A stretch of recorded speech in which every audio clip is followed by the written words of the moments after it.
Aujourd'hui, 40e lecture. L'île des esclaves de Marivaux.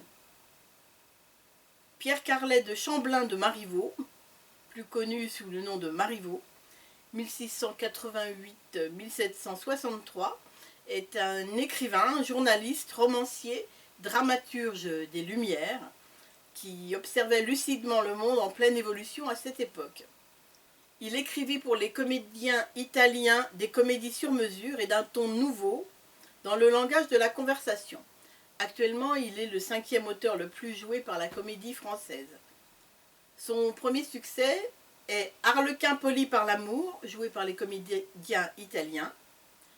Il révolutionne le genre de la comédie sentimentale dans ses deux Surprises de l'amour, La double inconstance, et surtout dans ses pièces devenues de grands classiques du répertoire, Le jeu de l'amour et du hasard et Les fausses confidences.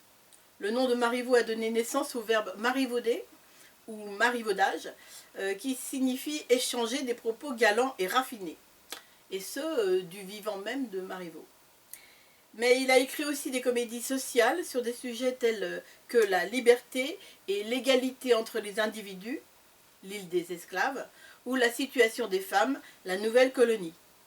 Placées dans des cadres utopiques, ces pièces, qui ont eu peu de succès à leur création, développent ses réflexions sur les relations humaines.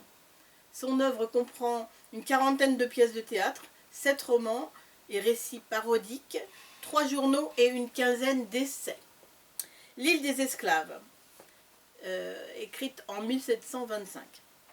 Les personnages ont fait naufrage sur une île de nulle part, qui va servir d'expérimentation. Un renversement de rôle entre le maître Iphicrate et son esclave Arlequin. Cette nouvelle république veut ainsi ramener les maîtres à la raison et les guérir. Arlequin, Mon patron, que deviendrons-nous dans cette île? nous deviendrons maigres, éthiques, et puis morts de faim. Voilà mon sentiment et notre histoire. Nous sommes seuls échappés du naufrage. Tous nos camarades ont péri et j'envie maintenant leur sort. Hélas, ils sont noyés dans la mer et nous avons la même commodité. Dis-moi, quand notre vaisseau s'est brisé contre le rocher, quelques-uns des nôtres ont eu le temps de se jeter dans la chaloupe. Il est vrai que les vagues l'ont enveloppée, je ne sais ce qu'elle est devenue, mais peut-être auront-ils le bonheur d'aborder en quelque endroit de l'île, et je suis d'avis que nous les cherchions. Cherchons, il n'y a point de mal à cela, mais reposons-nous auparavant pour boire un petit coup d'eau de vie. J'ai sauvé ma pauvre bouteille, la voilà. J'en boirai les 2 tiers, comme de raison, et puis je vous donnerai le reste. Et ne perdons point de temps, suis-moi, ne négligeons rien pour nous tirer d'ici. Si je ne me sauve, je suis perdu. Je ne reverrai jamais Athènes, car nous sommes dans l'île des esclaves. Oh oh! Qu'est-ce que c'est que ces traces-là? Ce sont des esclaves de la Grèce révoltés contre leur maître, et qui, depuis 100 ans, sont venus s'établir dans cette île. Et je crois que c'est ici. Tiens, voici sans doute quelques-unes de leurs cases. Et leur coutume, mon cher Arlequin, est de tuer tous les maîtres qu'ils rencontrent, ou de les jeter dans l'esclavage. Eh, chaque pays a sa coutume. Ils tuent les maîtres. À la bonne heure. Je l'ai entendu dire aussi. Mais on dit qu'ils ne font rien aux esclaves comme moi. Cela est vrai, Encore vit-on. mais je suis en danger de perdre la liberté et peut-être la vie. Arlequin, cela ne te suffit-il pas pour me plaindre? Oh, je vous plains de tout mon cœur, cela est juste. Suis-moi donc. Comment donc? Que veux-tu dire? Mais parle donc! As-tu perdu l'esprit? À quoi penses-tu?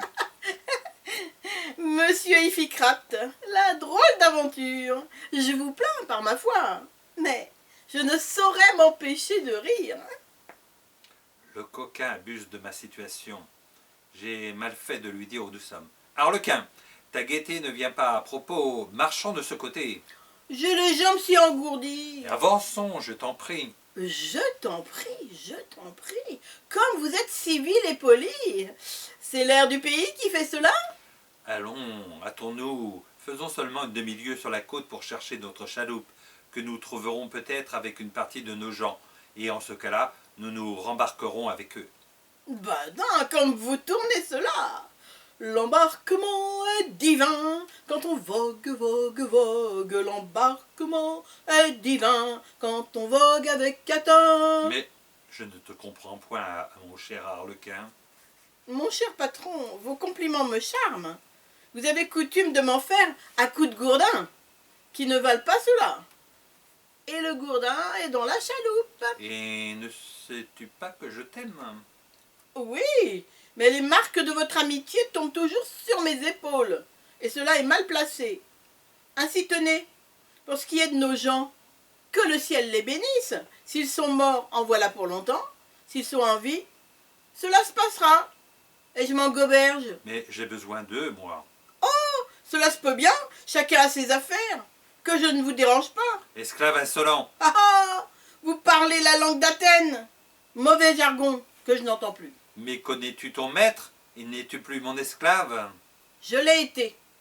Et je le confesse à ta honte. Mais va, je te le pardonne. Les hommes ne valent rien. Dans le pays d'Athènes, j'étais ton esclave. Tu me traitais comme un pauvre animal. Et tu disais que cela était juste parce que tu étais le plus fort. Eh bien, Iphicrate, tu vas trouver ici plus fort que toi. On va te faire esclave à ton tour. On te dira aussi que cela est juste. Et nous verrons ce que tu penseras de cette justice-là. Tu m'en diras ton sentiment. Je t'attends là. Quand tu auras souffert, tu seras plus raisonnable. Tu sauras mieux ce qu'il est permis de faire souffrir aux autres. Tout en irait mieux dans ce monde, si ceux qui te ressemblent recevaient la même leçon que toi. Adieu, mon ami. Je vais trouver mes camarades et tes maîtres. Juste ciel, peut-on être plus malheureux et plus outragé que je le suis? Misérable, tu ne mérites pas de vivre. Doucement. Tes forces sont bien diminuées, car je ne t'obéis plus. Prends-y garde.